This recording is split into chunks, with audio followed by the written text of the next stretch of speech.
पंतप्रधान नरेंद्र मोदी उद्या महाराष्ट्राच्या दौऱ्यावर येत आहेत।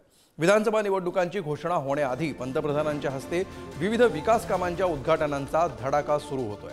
मोदींच्या हस्ते शनिवारी बीकेसी ते आरे जेव्हीएलआर या मुंबईतल्या पहिल्या भुयारी मेट्रो मार्गाचं लोकार्पण पार पडणार आहे। त्याशिवाय ठाण्यामध्ये हजारो कोटी रुपयांच्या विकास कामांची उद्घाटनं आणि भूमिपूजन समारंभ संपन्न होणार आहे। तर वाशिम पोहरादेवीमध्ये तब्बल 23,000 कोटींच्या कृषी योजनांचा शुभारंभ देखील त्यांच्या हस्ते होईल।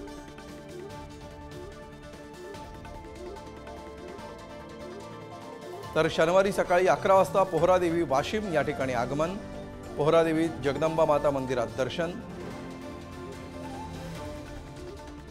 संत सेवालाल महाराज, संत रामराव महाराज समाधी, सकाळी 11:30 वाजता बंजारा विरासत म्युझियमचं उद्घाटन, दुपारी 12 वाजता कृषी संबंधित 23,000 कोटी रुपयांच्या योजनांची सुरुवात, दुपारी 4 वाजता ठाण्यामध्ये 32,000 कोटी रुपयांच्या प्रकल्पांचं उद्घाटन, भूमिपूजन, संध्याकाळी 6 वाजता बीकेसी ते आरे जेव्हीएलआर या नव्या मेट्रो मार्गाचं उद्घाटन,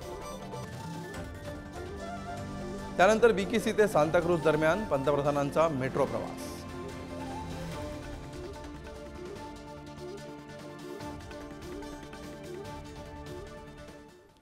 तर उद्या पंतप्रधान मोदींच्या हस्ते नव्या टप्प्याचं मेट्रोच्या उद्घाटन होत आहे।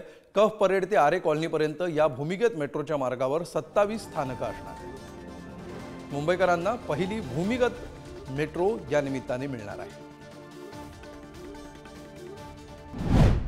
मुंबईकरांच्या दृष्टीने अतिशय महत्त्वपूर्ण प्रकल्प तो म्हणजे मेट्रो लाईन 3, ज्याच प्रकल्पाला एक्वा लाईन असं देखील ओळखलं जातं आणि याच मेट्रो लाईन 3चं लवकरच शुभारंभ देखील होणार आहे। आता आपण पाहतोय ते म्हणजे सिप्स मेट्रो स्टेशन आहे, जे अंडरग्राउंड मेट्रो स्टेशन आहे आणि याच ठिकाणाहून अंडरग्राउंड मेट्रोला खरी सुरुवात होते। संपूर्णपणे आपण टप्पा जर पाहिला तर कप परेड ते आरे कॉलनी पर्यंत हा संपूर्णपणे 33.5 किलोमीटर लांबीचा हा संपूर्णपणे आपल्याला या ठिकाणी ट्रॅक पाहायला मिळतो, जो की अंडरग्राउंड आहे। मुंबई कप परेड वरून जर आपल्याला आरे कॉलनी पर्यंत यायचा जर आपल्याला गाडीने वेळ पाहिला तर जवळपास 2 ते 2.5 तास या संपूर्ण प्रवासाला वेळ लागतो, परंतु हाच आता प्रवास आहे तो अतिशय आपल्याला कमी वेळामध्ये करता येणार आहे आणि ते म्हणजे याच एक्वा लाईन मधून पंतप्रधान नरेंद्र मोदी यांच्या हस्ते हे संपूर्णपणे उद्घाटन पार पडणार आहे। परंतु याच रेल्वेमुळे मुंबईकरांचा प्रवास देखील अधिक जलद गतीने होताना आपल्याला पाहायला मिळणार आहे। मुंबईकरांच्या वाहतुकीचा वेग कमी करण्यासाठी दोन्ही मेट्रो लाईन म्हणजेच मेट्रो लाईन जी सर्वप्रथम सुरू करण्यात आलेली आहे आणि त्यानंतर मेट्रो लाईन 3 जी आत्ताची नव्याने सुरुवात करण्यात येणार आहे, त्या दोन्ही मेट्रो लाईन आपल्याला अंधेरी येथे जुळताना पाहायला मिळणार आहे। त्याच ठिकाणाहून सुरुवात झालेला संपूर्णपणे हा जो टप्पा आहे तो एक्वा लाईन आणि आपल्याला जुनी असणारी ही दिसत असलेली मेट्रो लाईन याचा एक ठिकाणी आहे ते म्हणजे अंधेरी स्थानकामध्ये एकत्र येणार आहे, जेणेकरून जे प्रवास करणारे प्रवासी आहेत जे घाटकोपरवरून मेट्रो लाईननी प्रवास करतात त्यांना पुढे जाण्यासाठी ज्या एक्वा लाईनचा उपयोग होणार आहे त्याच्यासाठी सर्वप्रथम अंधेरी येथे हे दोन्ही स्टेशन एकत्र आल्याचं आपल्याला पाहायला मिळणार आहे। यामुळे प्रवासाचा वेग देखील अत्यंत कमी होताना पाहायला मिळेल। मुंबईकर एक्वा लाईनचा वापर करत असताना मेट्रो 3चा अंडरग्राउंड मेट्रोचा वापर करत असताना त्यांना जवळच बाहेर पडत असताना त्यांना कनेक्टिव्हिटी ही योग्य रीतीने साधता येणार आहे, त्यामुळे प्रवासाचा वेग अधिकच कमी होताना आपल्याला पाहायला मिळेल। विमानाने प्रवास करणाऱ्या मुंबईकर प्रवाशांना मेट्रो लाईन 3चा मोठ्या प्रमाणात फायदा होणार आहे आणि त्याचं कारण म्हणजे याच मेट्रो लाईन मध्ये एअरपोर्टचं देखील स्थानक आहे ते देण्यात आलेले आहेत।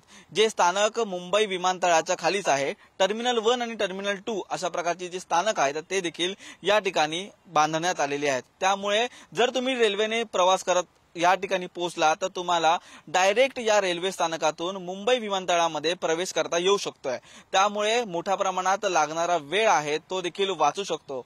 जर आपण जुन्या मार्गाचा प्रवास जर केला तर या ठिकाणी आहे ते अंधेरी किंवा सांताक्रूज या ठिकाणी उतरून तुम्हाला टॅक्सीने या ठिकाणी विमानतळापर्यंत यावं लागतं, परंतु आता या नवीन मेट्रो 3 लाईनीमुळे हा प्रवास आणखीनच जलद गतीने झालेला असून विमानतळाच्या खालीच हे दोन्ही स्टेशन आहेत ते देण्यात आलेले आहेत। अटल सेतू आणि कोस्टल रोड नंतर महत्त्वाचा प्रकल्प म्हणजे मुंबईकरांच्या प्रवासाच्या दृष्टीने आहे तो म्हणजे मेट्रो लाईन 3। याच लाईनला एक्वा लाईन असं देखील ओळखलं जातं आणि याच लाईन मधील आपल्याला शेवटचं स्टेशन जे पाहतोय ते म्हणजे आरे कॉलनी येथील हे संपूर्णपणे स्टेशन आहे।